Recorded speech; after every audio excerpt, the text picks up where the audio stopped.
Hello, Raider Nation. Welcome to Believe in Raiders podcast on the Believe Podcast Network. I'm Dennis Ackerman, pleased to be joined by former Raider great Stanford route. Stan, how we doing? Pretty good, man. We're getting this free agency started off kind of early with the franchise tag deadline today, and we got some other news of a official departure from Raider Nation. We do indeed. But let's begin with the Raiders placing the franchise tag on running back Josh Jacobs. Now, the Raiders originally declined to pick up the fifth-year option on Jacobs, and then Stan, all he did was go out and lead the NFL in rushing. He's the first Raider to do so since Marcus Allen back in 1985. Stan, what's your take on the move by the Raiders? Oh, I think that they really didn't have a choice, and I think that this serves them right because you did not pick up his fifth-year option, and then he goes out there and has a monster year, leads the league in rushing, and goes to the Pro Bowl and makes All Pro. So yeah, you didn't want to let him walk right out the front door, but oh yeah, you could have had him for another fifth year if you would have damn picked it up, but you didn't do that. So now you got to go ahead and pay him a salary that is equal to the average of the top five at his position. So you made your bet. Now you got to lie in it, Las Vegas Raiders. Stan, Jacobs is due to make just over $10 million right now in 2023, and the Raiders still have over $39 million in cap space, according to Over the Cap, and could create more through roster cuts, restructures, extension, things like that.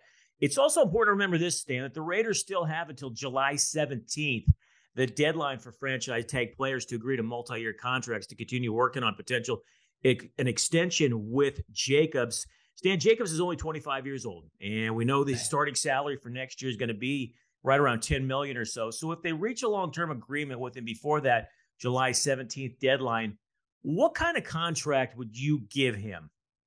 What type of contract would I give him, or what type of contract would I want if I was Josh Jacobs? How about both? Okay, what type of contract would I give him? I could see myself giving him, let's say, 2 years, $25 million, let's say 14 and a half guaranteed, something like that, where I could still get out from up under it if, let's say, his legs go ahead and disappear overnight. That's what I would think if I'm the Las Vegas Raiders. Now, conversely, if I'm Josh Jacobs, I'm thinking somewhere in the ballpark of, because I already know that I have this $10 million for one season in my back pocket. I'm thinking somewhere in the ballpark of 13 to 14 million a year, and with a healthy amount of guaranteed, because I need some reassurances. Stan, let me ask you this, and I'm very curious. You played 8 years in the NFL. How does negotiations work between a player, a team, and an agent? Is it strictly conversations between the player's agent and the team, and the agent goes back to the team? Or can you walk us through how that entire process works? Oh, basically, the agent is the middleman. So, yeah, the agent will go talk with the GM or the VP of football operations or whoever does the negotiating for that respective team, and then they'll throw out a number. And then your agent will go back and tell the player, hey, this is what they said. Well, now the player is going to say, okay, I kind of like that, or I don't like that. And then the agent will then go right back to the GM or whoever they're negotiated with for their respective team. And then it's really just a game of telephone. And you have that one person who's right there in the middle that is the medium that's delivering the messages back and forth.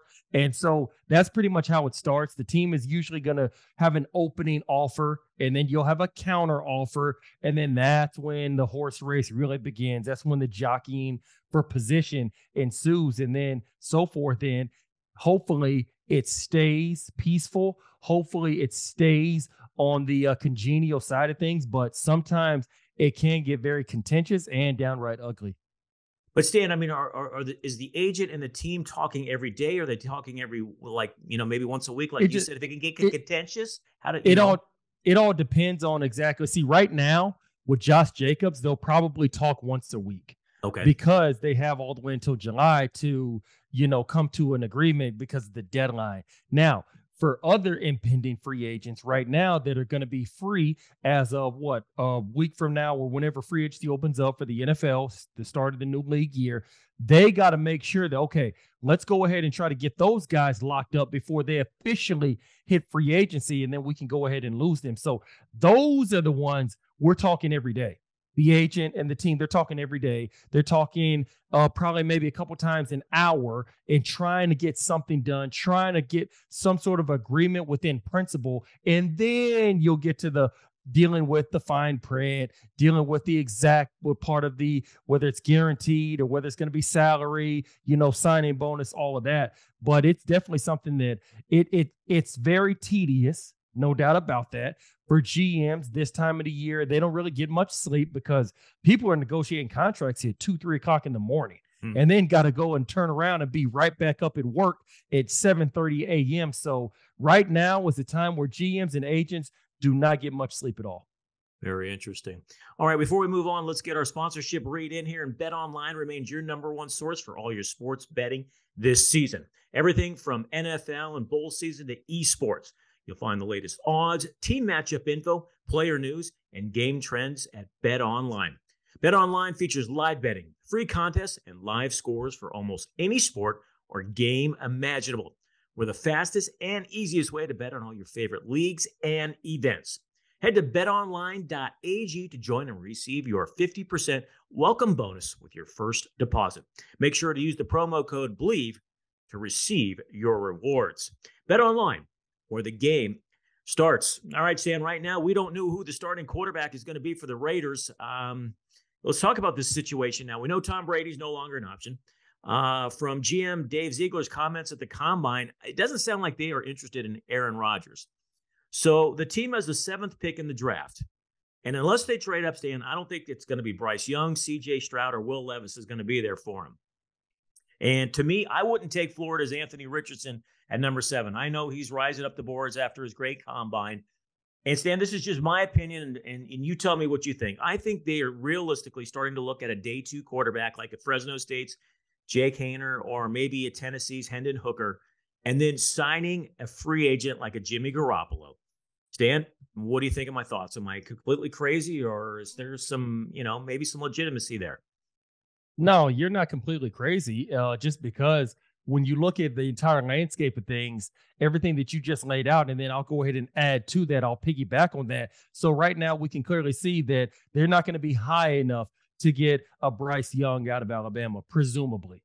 Bryce Young measured at 5'10", what was just over 200 pounds. So I get it. You see Kyler Murray, you see Drew Brees, one of my favorites of all time from the state of Texas. So, I ride with all my Texas guys. You do. And then Russell Wilson. So it shows that you don't have to be a tall quarterback to be able to play in this league, but that's still something that I tend to shy away from. Not saying it can't be done, but I tend to get a little bit leery, and that's Bryce Young out of Alabama, and I've watched him play, and he is a flat-out stud. So he, to me, is the one that, okay, I really feel like he's probably the guy that has the best opportunity, the best chance of really being a stud, really being a star, and transferring his success in college to the NFL. But I even have my trepidations with him because of his size. We go to C.J. Stroud. I will ask this question one more time. I ask for anybody listening. I want somebody to tell me the last Ohio State quarterback in the NFL who actually played better than average to mediocre. You and I know we've talked about this a lot. I can't, but let me ask you this. At some point, Stan, one of those quarterbacks has finally got to break through and be how about just a good starting quarterback in the NFL, yeah, right? You're right. Okay. At some point, yes. But if I'm the Raiders brass, if I'm Ziegler, like, do I really want to be the one to roll the dice? Because right now, we're in a situation where we got to improve the defense and we got to find a quarterback going forward. Yep. I'm not sure I want to roll the dice right now on that because I'm in a dire position. Our franchise quarterback, we just benched him. He's now a New Orleans Saint. We got to find somebody because this fan base, they're not going to be patient much longer. They're not. So I need to find something that's more of a definite, more of a definitive. That's why, like what you were just saying, signing a Jimmy Garoppolo and then drafting a day 2 guy may be the way to go. I'll continue to go down the list. We look at Will Levis. I'm watching the Combine. This guy threw 22 touchdowns and 10 INTs this past season. And we're in the NFL or the NFL Network, the Combine or whatever is already touting this guy as possibly going in the top 6, top 7 picks. 22 touchdowns and 10 INTs. I'm sorry. Whoa. DA. What the hell? I understand. And then all of a sudden he's just automatically anointed as being a for sure surefire top 15 pick. I don't know about all that. Hey, listen, he may go on to have a great career. I'm just simply saying I don't want my franchise quarterback that I'm taking in the top 10. I don't want those paltry numbers. I don't. I want the numbers looking like Bryce Young or like Tua coming out of Alabama or just looking like Joe Burrow coming out of LSU or Trevor Lawrence. I go all the way down the list. Justin Herbert. So now we get to Anthony Richardson. And I'm watching this guy at the combine. Obviously, he ran fast. He jumped high, did all of that. Great athlete, stud, all of that. Much respect to him, much love. But I'll go ahead. This is why the NFL draft has gotten so publicized. It's gotten so much of a spectacle. It's gotten so much of a fanfare where now you start to see certain quarterbacks and then you think to yourself, God, what was Florida's record this past year? Do you know? 6-6, Stan. Exactly. And they apparently have a quarterback who should be going top 15. And they went 6 and goddamn 6. Mm-hmm. So that's why, to me, and I think the Raiders are starting to look at it from this perspective of, man, yeah, these guys might turn out to all be studs. This may be a draft that's like the 1983 one where you had Dan Marino and where you had John Elway. Like, it might very well be. It might. But do I really, really want to roll the dice with my job security on that? I'm not so sure. That's what they're probably thinking. So that's why taking a day 2 guy, letting him be a project, go ahead, groom him, train him, work on him while signing a Jimmy G, somebody who you know very well understands that Josh McDaniels' offensive scheme. That may very well be the way to go because all these quarterbacks, all of them have a but whenever you're describing everything that they could be or their talents in. That right there for a GM, that involves, that brings you to having a cause to pause. It gives you trepidation, and it also gives you a little bit of fear. I agree. Stan, I'm a little old school, and let me ask you this. If I'm a GM, and we saw it last year or 2 years ago with the Jets, they took Zach Wilson after the guy played just 1 year. I'm going to look at a kid who's played college at least 3 years. I'm going to take his body of work, and I'm going to roll with somebody who's played 3 years, who I know is proven starter in college, than a one year wonder. I just, exactly. I don't get it, Stan. I just don't understand. It's like they fall in love with the unknown, Stan. That's what they do. Yeah, I'm sorry. Go ahead and finish. No, I did. You go ahead. Because what it is to see now, the NFL and just football has now gotten so fixated on what's the most important position in football? Quarterback. The quarterback. So now every team feels that we need a franchise quarterback. We need a stud quarterback to be successful. So now that GM, he's only given about 2 years, maybe 3 to go ahead and build up a team. So he's feeling the pressure of, okay, I got to get somebody. I can't go get one of these retreads because it's proven that they're not a franchise quarterback, even though we saw what my man Geno Smith just got from the Seattle Seahawks. So much love to him. I love the way that he's been able to bounce back, persevere. He definitely earned everything that he got from the Seattle Seahawks today. Much love, much respect to him. I just want to go ahead and say that. So that's why now, if we're not going to go and get one of these retread guys, it's been a little bit of a journeyman so far earlier in their career. Well, now we have to go to the draft. And if I'm not picking in the top 15, I'm not going to be able to get one of these highly touted guys. So now I'm forced to be in a situation where I have to go and take a quarterback, even though I'm not exactly in love with him, but he's the best that's available. So I'm not going to go and get one of these journeyman guys.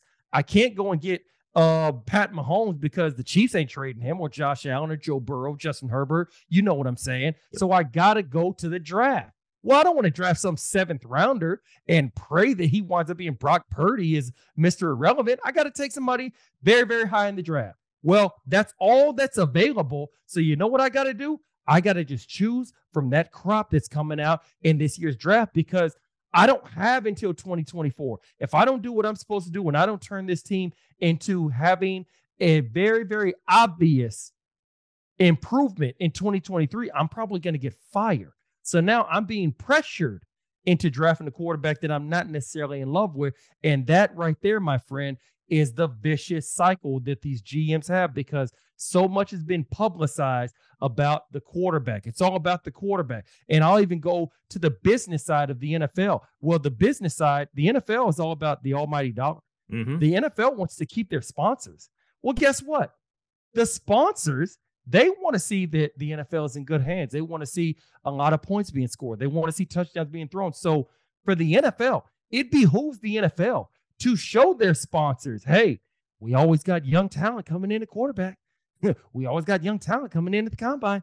You see that big, strong arm? You see that throw that Anthony Richardson just made? You see that throw that Will Levis just made? I mean, look at him. He's rocked up in his outfit while he's working out at the combine. So it is always about the almighty dollar. So for the NFL, they are always going to pub and push some quarterback who we look at.